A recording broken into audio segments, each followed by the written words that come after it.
Shalom, selamat malam Bapak Ibu Saudara yang dikasihi Tuhan Yesus Kristus. Selamat berjumpa kembali dalam renungan pada malam hari ini. Doa dan harapan saya saudara semua ada dalam keadaan yang baik, sehat, penuh sukacita, dan berlimpah berkat Tuhan. Sebelum kita mendengarkan renungan firman Tuhan, mari kita siapkan hati dan berdoa. Bapa Surgawi, Bapa dalam nama Tuhan Yesus Kristus, Tuhan dan Allah kami yang kudus, layak dipuji disembah. Kami bersyukur untuk berkat kemurahan Tuhan. Kembali Tuhan sudah menolong kami, menyatakan kuasa, mujizat-Mu, tuntunan-Mu di sepanjang hari ini. Saat ini kembali kami mau mendengar sabda kebenaran firman-Mu. Urapi kami ya Roh Kudus supaya kami mengerti dan taat pada kehendak-Mu. Terima kasih Tuhan. Dalam nama Tuhan Yesus kami berdoa. Haleluya. Amin. Saudara yang dikasihi Tuhan, ayat renungan kita pada saat ini terdapat dalam kitab 2 Raja-Raja pasal 23 ayat yang kelima. Tertulis demikian. Ia memberhentikan para imam dewa asing yang telah diangkat oleh raja-raja Yehuda untuk membakar korban di bukit pengorbanan di kota-kota Yehuda dan di sekitar Yerusalem. Juga orang-orang yang membakar korban untuk Baal, untuk dewa matahari, untuk dewa bulan, untuk rasi-rasi bintang, dan untuk segenap tentara langit. Saudara yang dikasihi Tuhan, mengapa banyak orang tertarik dengan ramalan zodiak? Beberapa penyebabnya berhubungan dengan faktor psikologis. Pertama, karena orang senang dengan ramalan yang menenangkan dan menghibur, meskipun isinya sebenarnya bersifat umum dan tidak spesifik. Tapi orang suka menghubungkannya dengan kehidupannya secara pribadi. Selain itu, orang senang dengan ramalan zodiak karena berkaitan dengan nasihat cinta. Inilah yang menjadi salah satu alasan umum mengapa orang tertarik membaca ramalan zodiak. Karena kepercayaan pada ramalan zodiak inilah, orang suka mengaitkan nasib dan kepribadian mereka dengan bintang-bintang di langit yang berdasarkan tanggal lahir mereka. Mereka percaya bahwa zodiak dapat memberikan petunjuk tentang masa depan, karir, asmara, keberuntungan, dan berbagai hal lainnya. Tapi apakah kita sebagai orang percaya boleh mempercayai zodiak? Apakah zodiak sesuai dengan ajaran Alkitab? Apakah zodiak tidak bertentangan dengan kehendak Tuhan? Alkitab mengajarkan kita bahwa Tuhan adalah satu-satunya yang mengetahui masa depan. Tuhan yang mengetahui hal-hal yang tersembunyi dan yang belum terjadi. Tidak ada seorang pun di langit dan di bumi yang dapat mengetahui perkara tersembunyi, kecuali Allah sendiri dan orang yang kepadanya Tuhan memberikan hikmat, marifat, atau wahyu untuk mengetahui.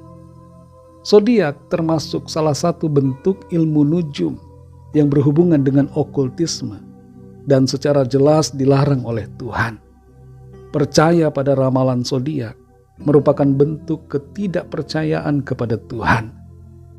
Dalam Ulangan pasal 18 ayat yang ke-14, di situ tertulis, sebab bangsa-bangsa yang daerahnya akan kau duduki ini mendengarkan kepada peramal atau petenung, tetapi engkau ini tidak diizinkan Tuhan Allahmu melakukan yang demikian.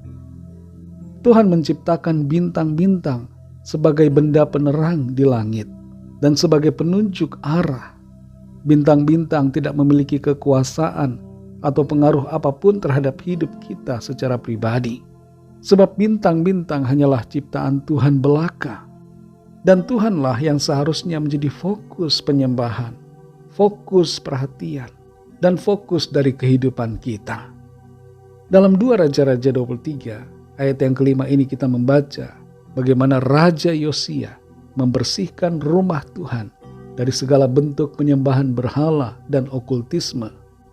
Ia memberhentikan semua imam berhala, juga orang-orang yang bertugas membakar korban untuk Baal, untuk dewa matahari, untuk dewa bulan, dan juga untuk rasi-rasi bintang. Sejak dulu ramalan bintang sudah ada, dan itu merupakan bentuk pemberontakan terhadap firman Tuhan. Tuhan tidak mau kita mempercayai ramalan apapun, termasuk ramalan zodiak. Saudara yang dikasihi Tuhan, Percaya kepada Tuhan adalah pilihan satu-satunya yang bijaksana dan membawa kebahagiaan serta berkat dalam hidup kita. Jangan percaya pada ramalan zodiak. Jangan percaya pada tenungan dan berbagai hal yang berlawanan dengan kehendak Tuhan. Tinggalkan itu semua. Percayalah dengan segenap hati hanya pada Tuhan dan firman-Nya. Tuhan yang Maha Tahu dan yang Maha Kuasa akan menolong dan menuntun kita dalam sepanjang perjalanan hidup ini. Serahkan hidup kita kepada Tuhan dan andalkan Dia dalam segala hal. Jangan tergoda dan terperdaya dengan berbagai ramalan zodiak dan hal-hal yang semacamnya yang merusak iman kita dan membuat kita menyakiti hati Tuhan. Masa depan kita ada dalam tangan Tuhan, dan Tuhan merancangkan yang baik, yang indah buat saudara dan saya. Mari kita berdoa. Terima kasih Tuhan, kami mengucap syukur untuk firman-Mu yang sudah kami dengar. Firman-Mu mengajar kami, mengingatkan, menyadarkan kami semua bahwa hidup kami ini ada dalam tangan Tuhan. Engkau yang berkuasa, Engkau yang patut dipuji disembah. Hanya kepadamu saja kami patut untuk bertanya, patut untuk memohon, patut untuk meminta. Engkaulah sumber hikmat, pengetahuan. Engkaulah yang memberikan marifat dan pewahyuan. Karena itu saat ini kami mau tinggalkan segala bentuk dosa, penyembahan berhala, ramalan tenungan, dan semua hal yang berkaitan dengan okultisme, penyembahan kepada iblis dan kuasa jahat.